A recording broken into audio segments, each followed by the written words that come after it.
இது எவ்வளோ பெரிய காமெடின்னு மக்களுக்கு தெரிஞ்சிருச்சுல்ல. இல்லைங்க, நம்ம வந்து தேர்தலில் நின்றுருக்கோம், நம்ம களத்தில் வேலை செஞ்சுருக்கோம், அதனால் நேரடியாக மக்களை சந்திச்சிருக்கோம்.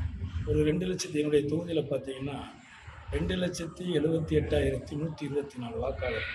ஏன்னா இதில் நீங்கள் ஒரு 10 பேர்கிட்ட போயிட்டு கருத்து கேட்டுட்டு அதில் உங்களுக்கு ஒவ்வொரு சேனலுக்கும் ஒவ்வொரு பேக்ட்ராப் இருக்குது, பேக்ரவுண்ட் இருக்குது, ஒவ்வொரு பத்திரிகைக்கும் ஒரு பேக்ரவுண்ட் இருக்குது, பேக்ட்ராப் இருக்குது.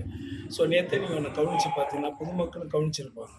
அதாவது கரெக்டாக 6:30க்கு ஒரு 5 சேனல்ஸ், அந்த 5 இது மாதிரி கருத்துக்களை கேட்ட நிறுவனங்கள், ஒரு 5 நிறுவனங்கள், எல்லாமே தனியார் நிறுவனங்கள் தான். அந்த 5 பேருமே வந்து தளபதியினுடைய ஆட்சி மீண்டும் தொடரும் அப்படிங்கிறத சொல்லியிருக்காங்க.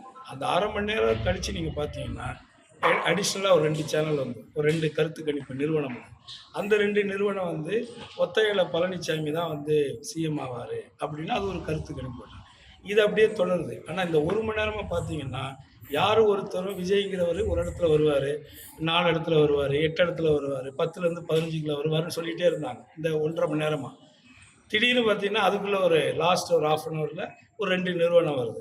அந்த 2 நிறுவனம் என்ன சொல்லுது, அவர் தான் முதலமைச்சர். இப்போ இது எவ்வளோ பெரிய காமெடின்னு மக்களுக்கு தெரிஞ்சிருச்சுல்ல. இது என்ன கருத்து கணிப்பு?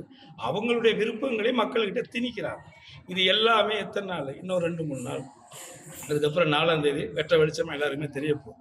அப்போது நான் சொல்கிறேன், மக்களுக்கான திட்டங்களை நிறைவேற்றிய காரணத்தினாலும் கடந்த 5 ஆண்டுகள் சிறப்பான ஆட்சியை, மக்களுக்கான ஆட்சியை செய்ததாலும் எவ்வளவு நீங்கள் எவ்வளோ கேம் விளையாண்டாலும் எல்லாத்தையும் மீறி தளபதியினுடைய ஆட்சி மீண்டும் துவங்கும் தமிழ்நாட்டில்.